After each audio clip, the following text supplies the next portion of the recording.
So this is a book I read over Easter. It's called Blood and Sugar. Going to read the blurb and then the first chapter.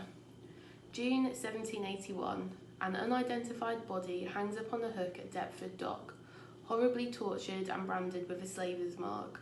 Some days later, Captain Harry Corsham, a war hero embarking upon a promising parliamentary career, is visited by the sister of an old friend.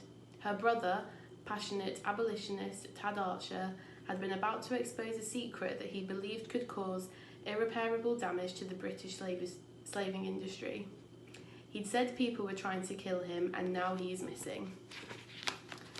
The worst surprises are those we think we see coming.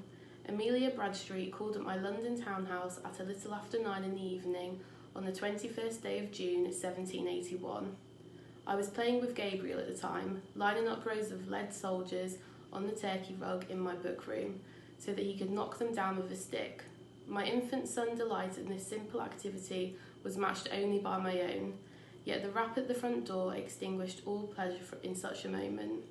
A week ago, at around this hour of the evening, a young gentleman had called at the house without invitation, and I feared that this same troublesome individual had now returned.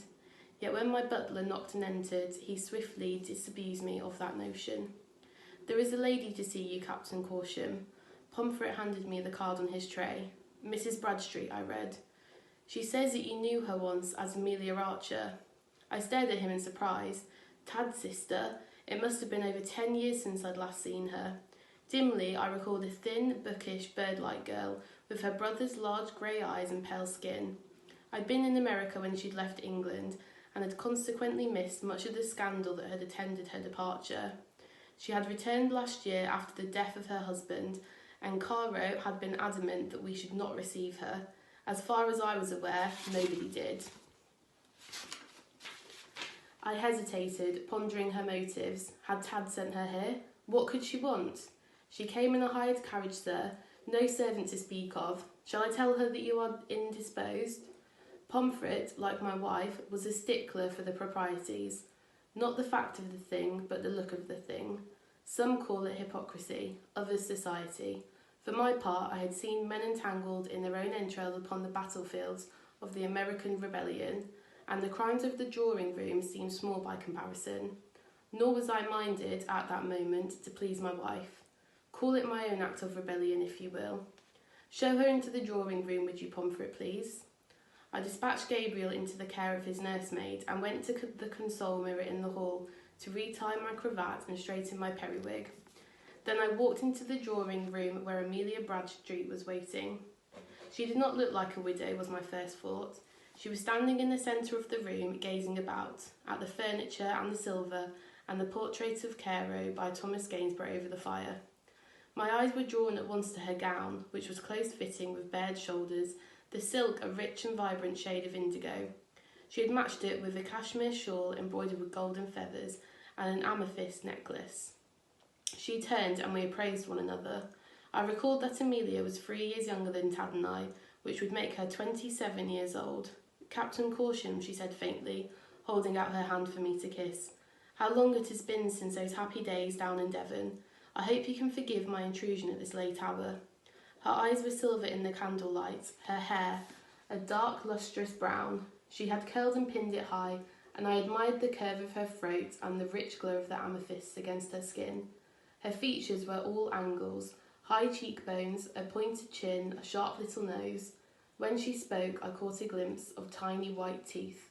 I caught other things too, agitation in her movements and the way she spoke, poverty in her cheap perfume, a sickly wash of jasmine, and the shabby slippers I spied beneath the hoops of her skirt. Finally, I sensed resilience in her gaze and in her bearing. "It is no intrusion," I said. "Won't you sit down, Mrs. Bradstreet? Some Madeira, perhaps?" While we waited for the wine, she examined Gainsborough's portrait. "Caroline is not at home?" "At Carlisle House," I smiled to reassure her, taking on all corners at the faro table. Her relief was palpable, and she sank onto the sofa, her fingers tugging at the sleeves of her dress. The footman knocked and entered, bearing the Madeira, and I noticed his eyes slide over Mrs. Bradstreet as he served her, alive with carnal interest and contempt. "You carry off the red coat," she said, as the door closed behind him. "Not all men do." "It isn't vanity. I felt an unaccountable need to explain myself. The War Office likes us to wear it. You have earned the right to wear it, have you not? She regarded me solemnly. I've read about you in the newspapers.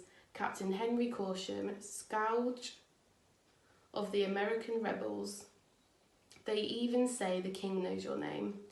They exaggerate, I said, and there was an awkward pause, while I tried again to divine why she had come.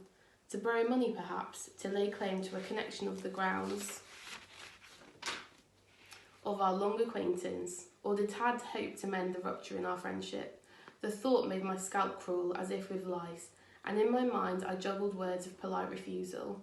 Amelia leaned forward, her eyebrows knotted. I hope I do not embarrass you and Caroline by coming here tonight, but I'm afraid my business was far too pressing for a letter. I frowned. Mrs. Bradstreet, forgive me for asking, but are you in some kind of trouble? Not I, but I fear that Tad might be. I see. I tried to mask my anxiety with irritation. Is he in a debtor's prison? Is it money that you need? She blanched a little at my tone. He is missing. He called at my cottage nearly a week ago now, on his way out of the city on business. He said that he would call again on his return to London, but he never came. I have tried at his rooms, but he's not there. The porter hasn't seen him since he left town, neither has anyone else.